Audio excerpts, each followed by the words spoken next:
ህዝብና ህዝቢ ናይ ህዝቢ ብህዝቢ ድልድል ቃና ታሪኽ ናይ ንሽቶ ዓቢ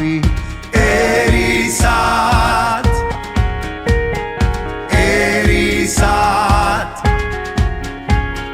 ድምፂ ውፅዓት ሰላም ኩልኩም ብፌስቡክን ብዩቱብን ኮይንኩም ንዋዕላ ኤርሳት 2025 ተከታተሉ ዘለኹም ተከታተልቲ መደብር ቴሌቪዥን ኤርሳት ሎሚ መስከረም 18 2025 መበል 24 ዓመት ምእሳርን ምጭዋይን ምጥፋእን ህዋትና ጋዜጠኛታት ኤርትራውያን ንዝክረሉ መዓልቲ ምስ ምዃኑ ሎሚ ከዓ በዚ ዓብይ ረዚንን ክቡር መዓልትን ከዓ ናቶም ዝኽሪ ብምስኦም መሳርቶም ካብ ዝነበሩን ከምኡን ከም ጋዜጠኛታት ኮይኖም ዝሰርሑ ከምኡን ሰብኣዊ መሰል ምጥባቅ ዝነጥፉ ህዋትና ካብ ናቶም ተመክሮን ንኦም ዝኽሪ ዝኸውን መደረታት ከስምዑናዮም ኩልኩም ነዚ መደብ እዚ ኣብ ላይቭ ኮይንኩም ተከታተሉ ንዕሩክትኩም ንኩሎም ሼር ክትገብርዎ እሞ ክትዝርግህዎ ብክብሪ ይዕድም ሎሚ ኤርሳት ናይ ራብዓይ ግዜ ያ ዋዕላ ተገብር ዘላ ናይ መጀመርታ ዋዕላና 2022 ነይሩ ሕጂኻ መበል ራብዓይ ግዜ ንገብሮ ኣለና ማለት እዩ ስለዚ እዚ ድማ እቲ ቀጻልነት ናይ ኤርሳት ስራሕ ናይ ነፃ ሚድያ እዞም ሕዋትና መሰሎምን ሓርነቶምን ዝተሓድግሉ ዋጋ ዝኸፍሉሉ ስራሕ ናቱ መቀፀልታ ጌርና ኢና ንሓስቦ ማለት እዩ ስራሕ ናይ ኤርሳት ምክንያቱ ምዝርጋሕን ምሕባርን ምንቃሕን ህዝቢ ኤርትራ ካብቲ ራእይን ተልእኮን ኤርሳት ስለዝኾነ ማለት እዩ ስለዚ ብዙውን ግዜ ከይወሰድኩ ንኩልኩም እንቋዕ ድሓን መፃኹም ክብለኩም ደሊ ቀፂሌ ድማ ናይ ክብሪ ዕዱምና እቲ ቀዳማይ መደረ ዝህበና ክቡር ዳኛ ሓውና ሃብተኣብ የማነ እዩ ብዛዕባ ቁሩብ ሓበሬታ ክበኩም እየ ቅድሚ ናቱ ንኡ መድረክ መሃበይ ማለት እዩ ሃብተኣብ የማነ ኦባዝጊ ኣብ ስዊዘርላንድ ዝነብር ወይ ድማ ኣብ ስደት ዝነብር ሓውና እዩ ብናይ ህጊ ድማ ናይ ካልዓይ ዲግሪ ወይ ድማ ማስተርስ ዲግሪ ኣለዎ ኣብቲ ሞያ ዳኝነት ድማ ካብ 2001 ስጋብ 2006 ኣብ ላዕላዊ ቤት ፍርዲ ኣስመራ ንሓሙሽተ ዓመታት ሰሪሑ ማለት እዩ ካብ 2006 ስጋብ 2016 ድማ ኣብ መወዳእታ ይግባኝ ሰማዒ ን10 ዓመታት ሰሪሑ ማለት እዩ ኩሉ ብኩሉ ኣብ ላዕላዊ ቤት ፍርድን ኣብ ናይ መወዳእታ ይግባእ ሰማዕን ን15 ዓመታት ኣብ ውሽጢ ኤርትራ ኣብ ስራሕ ዳንነት ኣገልጊሉ ማለት እዩ ኣብ ናይ ምንዳፍን ኣብ ምፅፋፍን ሕግታት ኣብ ውሽጢ ኤርትራ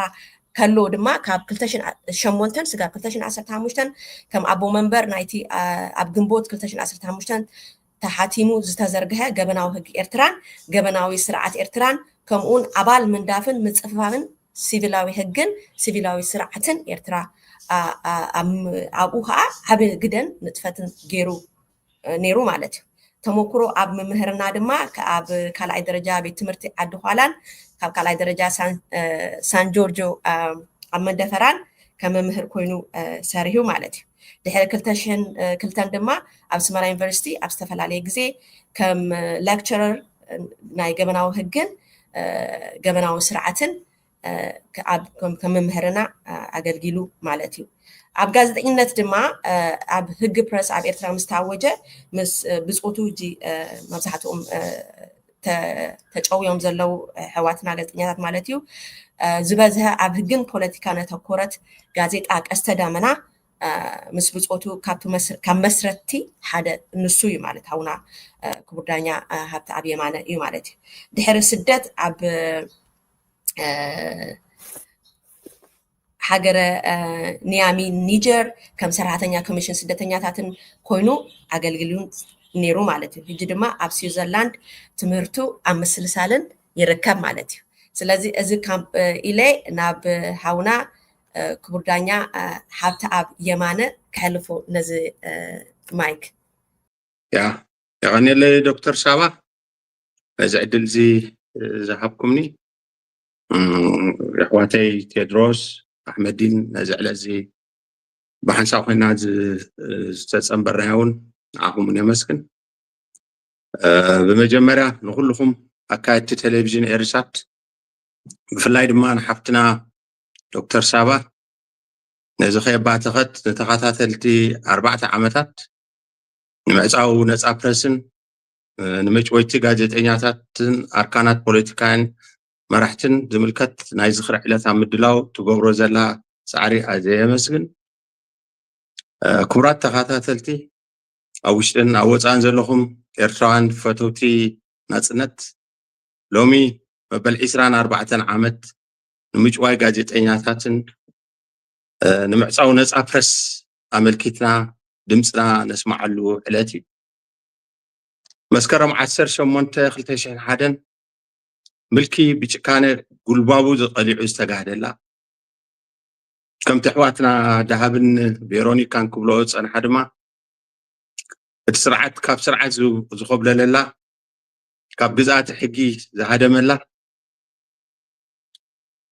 ኤርትራዊ ሰብአውነቱን መባእታዊ መሰሉን ዝተገፈፈላን ከም ሰብ ዘይቁፀረላን ልሊት ዕለት መበገሲት ልዕሊ ዕለት ያ እዛ ዕለዚያ ሕልምን ባህግን ህዝቢ ኤርትራ ንምቕታል ኣዕናዊ ስጉምቲ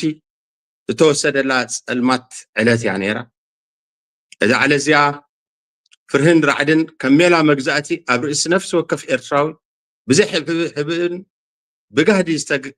تسكيدت تطلع علت يعني را اذا على زيا اتم بقرهنا مدرخ حسابك بحرنت مقلاص مدرخ تمرتن فلطتن كخونا مدرخ زتن كخونا اب اقر تخلن الى انت بقيسنا اب اقر تخلن بزح ابرغتو زغبرا ጋዜጣታት ዝተዓጽዋሉ ጋዜጠኛታት ነፃ ፕረስ ተጨዊሉ علاتي إذا علزي نتوم بدفرت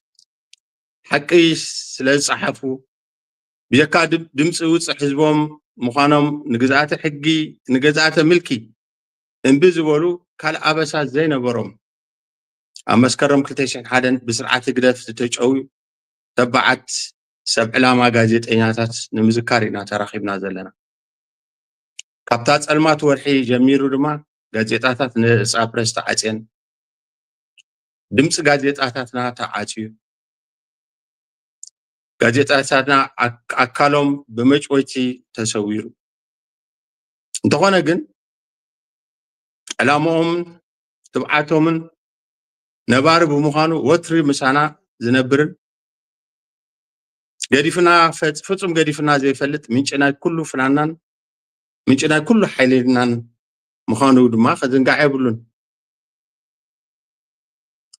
ጋዜጠኛታት ብጾትና ኣበይ ከም ዘለዉ ንፈልጦ ነገር የለን ብህይወት ምህላዎም ዘይምህላዎም ንፈልጦ ነገር የብልናን ሓንቲ ነገር ግን ንፈልጥ እቲ ንሳቶም ዝኸፈልዎ መስዋዕቲ ንኾንቱ ከም ዘይኮነ ንሕና እቶም መገዲ ሓቅን ፍትሕን ዝመረፅና ዕላምኦምን ትብዓቶምን ስንቂ ኮይንና ግዛኣተ ምልኪ ብዓለም ከም ዝፍንፈን ንገብር ኣለና ኖ ድማ ንዝሓለፉ 24 ዓመታት ስም ኤርትራን ስም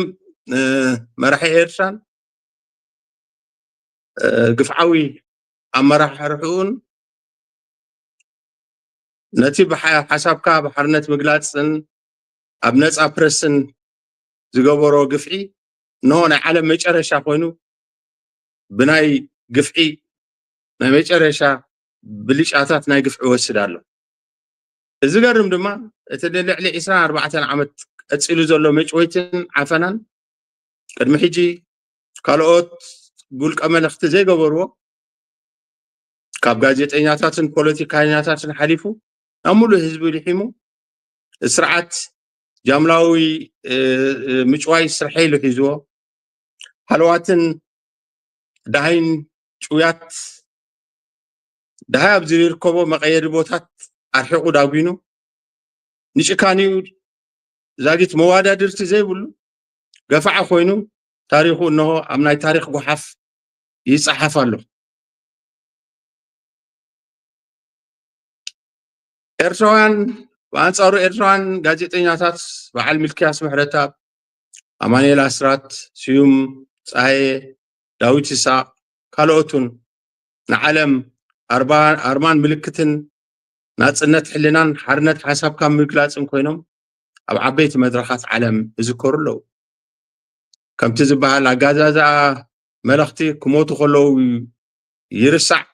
ኣጋዛዝኣ ሓርበኛታትን ጋዜጠኛታት ግን መግዛእቶም ድሕሪ ምስዋሮም ድሕሪ ሞቶም ዝጅምር ከም ዝበሃል እታ መስከረም 2001 ዝተገብረ መጭወይቲ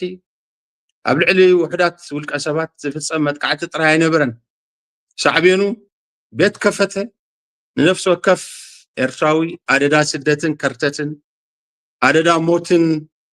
ማእሰርትን ዝገበረ ኣዝዩ ሓያል ዓናዊ መጥቃዕቲ እዩ ነይሩ ስርዓት ኢሳያስ ብባህሪኡ ኣብ ቅድሚ ሓቂ ደው ክብል ትብዓት የብሉን ስርዓት ልዕሊ ኩሉ ዝፈርሖ ነገር እንተሃለወ ሓሳባት ንምቕታል ድማ ብዙሕ ይፅዒሩ ኣብቲ ናብዚ ናይ መጭወይቲ ቅድሚ ምእታው ብሳንሱር ብምፍራሕ ነቶም ጋዜጠኛታት ብምእሳርን ብምስቕያይን ብዘይከውን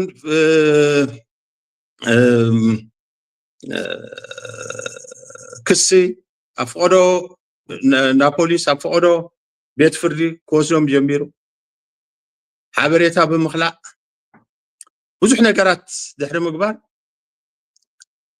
ንሓሳባት ክፃወሮ ስለዘይክእል ክምክት ስለዘይክእል ኣብ ቅድሚ ሓቂ ጠጠው ክብል ስለዘይክእል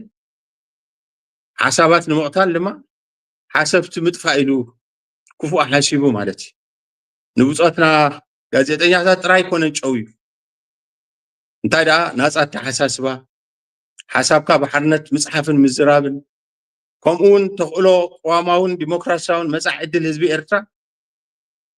ንምድምሳስ ሓቂኑ ምክንያቱ ስርዓት ፀልማት ስለ ዝኾነ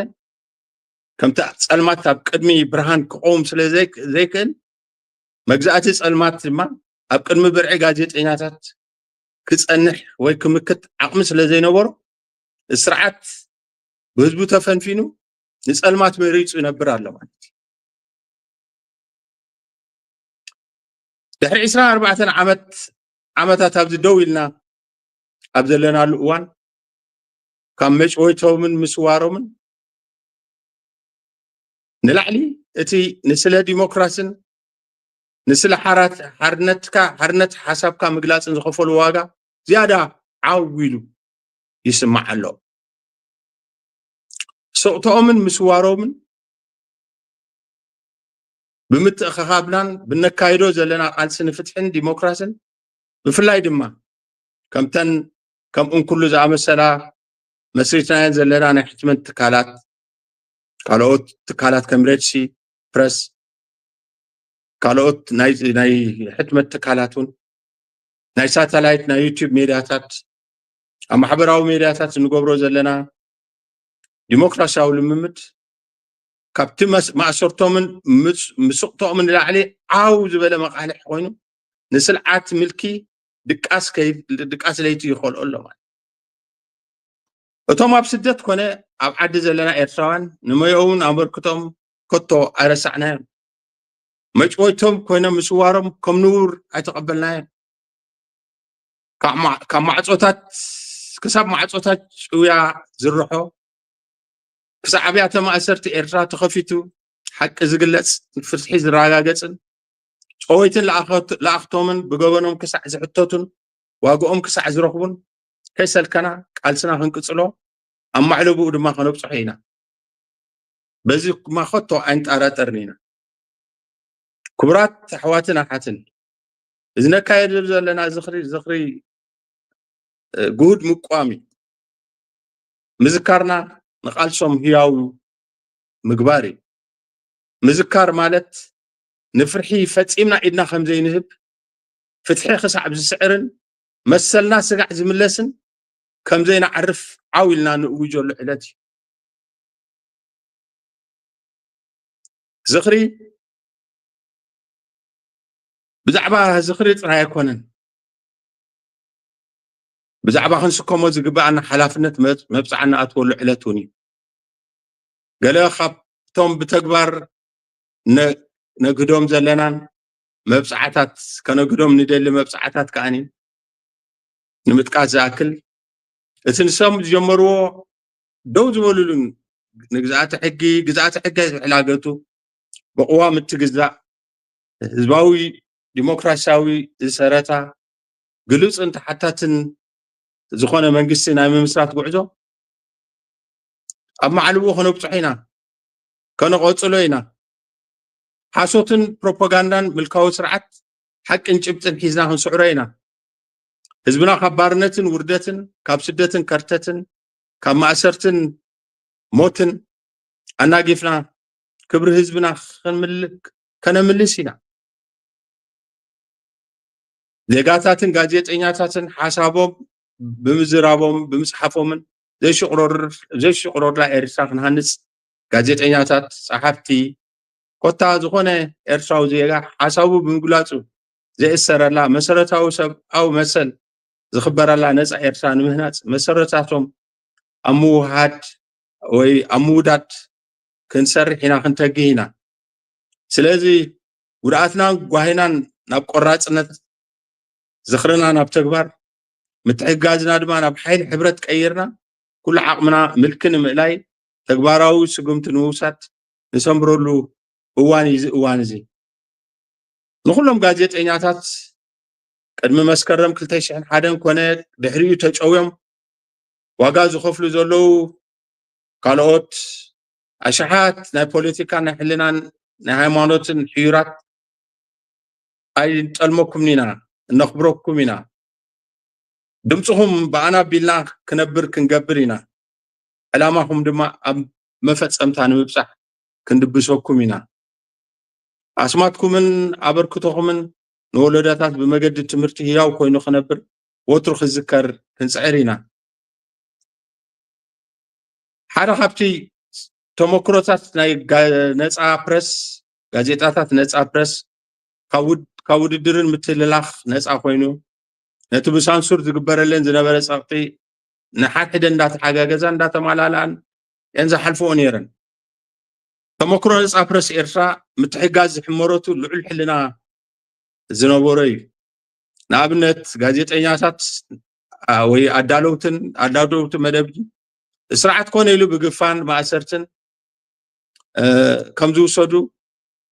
እተን ጋዜጣታት ብሕፅረት ፀሓፍቲ ንክሳቀያ ዘይገበሮ ነገር ኣይነበረን ጋዜጠኛታት ክእሰሩ ከለው ክግፈፉ ከለው ናብ ሰራዊት ክውሰዱ ከለው ሩይ ናይ ፀሓፍቲ ሃጓፍ የጋጥም ነይሩ ነዚ ድማ ሓቢረን ዝገጥሞ ነይረን ፅሑፋት ብምልኣኽ ነታ ጋዜጣ ከይትቋረፅ ዘድሊ ምትሕጋዝ ይገብራ ነይረን እዚ ድማ ነቲ ኣብ ወፃኢ ዘለዋ ሜድያታትና ዝገብርኦ ዘለዋ ዓብ ትምህርቲ ክኸውን ዝኽእል ኮይኑ ስማዕኒ እዘን ኣብ ወፃኢ ዘለዋ ሜድያታትና ዝገብርኦ ዘለዋ ኣበርክቶ ኣዝዩ ዓብዪ ዝያዳ ኣድማዕን ለውጢ ንምቅልጣፍ ኣብ ዝግበር ወሳኒ ጉዕዞ ግን እቲ ናይ ምትሕጋዝ መንፈስ ኩሉ ዓቕመን ኣንፃር ተቐዳማይ ፀላኢ ኣቕኒዐን ስቃይ ህዝብና ኣብ ምሕፃር እቲ ርኡይ ተረአን ክፃወታ በዚ ጋጣሚ ፃውዒት የቕርብ ሜድያ ሓያል ስለ ዝኾነ ኢሳያስ ስርዓቱን ተቐዳዲሞም እቲ ጨካን ስጉምቲ ዝወሰዱ ስለዚ ትብኢና ዘሎ መሳርሒ ናይ ሜድያ ተጠቂምና ብሕብረት ሰሚርና ነቲ ስርዓት ትኩሉ ዘለና መሳለጥያ ብሓባር እንዳተጠቀምና እቲ ዘለና ፀጋታት እንዳተጠቀምና ዕድመ ስልጣኑ ንምሕፃር ክንሰርሓሉ እቲ ሒዝናዮ ዘለና መሳርሒ ሓይሉ ድማ ርዱእ ስለ ዝኾነ ካብኡን ላዕሊ ዝሕምም ከዓ ስለ ዘይብሉ እዚ ናይ ሜድያታትና ዝያዳ ክኢላ ኩልና ኣበርክቶ ክንገብር ቶም ጋዜጠኛታት እውን ቶም ሜድያ እውን ኢኖም ዘለውን ተሓባቢሮም ክሰርሑ በዚ ጋጣሚ ፅውዕ ኣብ መወዳእታ ነዚ ታሪኻዊ መድረክ ዝወደብኩም ኣብዚ ኣገዳሲ ዕለት እዚ ድምፂ ጉፉዓት ኮንኩም ድምፅኹም ተስምዑ ዘለኹም ኩልኹም ሰብ ሕልና የመስግን ምልካዊ መግዛእቲ ኣብ ናይ ታሪክ ወሓፍ ክጓሓፍ እዩ ዕምሪ ስልጣኑ ድማ ብውርደት ክዛዘም እዩ ቁኑዕ ዕላማ ጋዜጠኛታት ድማ ዘለኣለማዊ ጉዕዞኡ ዝጅምረሉ ግዜ ቀሪቡ እዩ ንሞት ዝተፈርደ ባህግናን ተስፋናን ትንሳኤ ክረክብ እዩ ኣብ ሃገርና ኤርትራ ሓድሽ ናይ ፍትሕን ናይ ዲሞክራሲን ሰላም ዘበን ክገሃድ እዩ ስለዚ ለውጢ ክመፅእ ይጀኹም ኤርትራውያን እቲ ዝባሃግኩሞ እቲ ብዙሕ ዋጋ ዝኸፈልኩምሉ ተስፋኹም ክምለስ ይጀኹም ስለዚ ነዚ ዕለት እዚ ዝወደብኩም ኣዝየ የመስግን ያቐኒየለይ ክቡር ዳኛ ሃብተ ኣብ የማነ ስለቲ ዝሃብካና ኣዝዩ ኣገዳሲ ዝኾነ ዝኽርን ሓበሬታን ብዛዕባ ተጨውዮም ተሰዊሮም ዘለው ኣሕዋትና ጋዜጠኛታት ኤርትራውያን ኣዝና ነመስግን ከምኡውን እቲ ዝገበርካዮ ፃውዒት ኣነ ብውልቀይ ብሓቂ ኩላህና ነዚስ ከም ውልቃዊ ፃውዒት ጌርና ክንወስዶ ንስኻ ዝበልካዮ ከስምረሉ ይደሊ ማለት እዩ ምናልባሽ አንተ ቦይ ከዓ ዝረሳእኽዎ ነዚ መደብ እውን ኣብ ምግባር ነዚ መደብ ኣብ ብሰዓቱን ብግዚኡን ተወዳዲቡ ከምዚ ትሪእዎ ዘለኹም ንክኸውን ዓብይ ስራሓት እዩ ተሰሪሑ ማለት እዩ ብድሕሪ ባይታ ስለዚ በዚ ኣጋጣሚ ንኣዳለውቲ መደብ ኤረሳት ሽማግሌ ኣዳለውት ዋዕላ ኤረሳት ሃውና ዮሴፍ ኣልዓዛር ኣሕመዲን ዑስማን ዓወት ተስፋ ዮሃንስ ካልኦትን ኤዲተራትና ምናልባሽ ሽሙ ምጥቃስ ከየድልን ናቶም ሴፍቲ ብዝተፈላለየ መልክዕ ነዚ ዋዕላ ዝዕውት ንምግባር ዝተፈላለዩ መንገዲ ዝተሳተፉ ኣድናቆተይን ክብረተይን ክገልፅ ፈቱ ብሽምኩም ማለት እዩ ሕጂ ድማ ስዒብና ሃውና ኣሕመዲን ዑስማን ንእሱ ቀሪቡልና ዘሎ መደረ ከስማዓና እዩ ቅድሚ ንኡ ናብዚኣ መድረክ ምዕዳመይ ድማ ኣሕመዲን ዑስማን መን እዩ ከፋልጠኩም ኣፍቅዱለይ ማለት እዩ እቲ ናቱ መደረ ብእንግሊዝኛ ስለ ዝኾነ ምናልባሽ ናቱ እውን መን እዩ ኣሕመዲን ዝብልካ ብእንግሊዝኛ ክገብሮ ማለት እዩ Ahmeddin Usman is now he lives in London, the United Kingdom, and he holds a master's degree in education from the University of Reading in England, alongside a postgraduate qualification in social sciences from Goldsmiths University of London and the University of East London. He is a qualified manager with over 25 years of experience and leadership in London's local governments, and he has extensive expertise in governance, organizational development, and community engagement. Alongside his distinguished public service, Ahmeddin has played a significant leadership role in establishing and supporting Eritrean community organizations in London. And as a writer, activist, he also published widely in various media outlets, speaking out against human rights violations in Eritrea and strongly advocating for democracy, freedom of expression, and the rule of law in Eritrea. So bringing together this professional expertise and proven leadership and a deep commitment to social justice and rule of law, Ahmeddin continues to champion voices for change and inspire collective action for the better future of our communities inside Eritrea and in diaspora. So with that, I would invite my colleague. In fact, additional introduction for Ahmeddin is he's also advisory board member of Erasat. He's been advising the board of directors for since the beginning of this year. So welcome and thank you very much for being here and preparing the speech for us. The floor is yours. ካብ ህዝቢ ናብ ህዝቢ ናይ ህዝቢ ብህዝቢ ድልድል ቃና ታሪክ ናይ ንሽቶ ዓቢ ኤሪሳ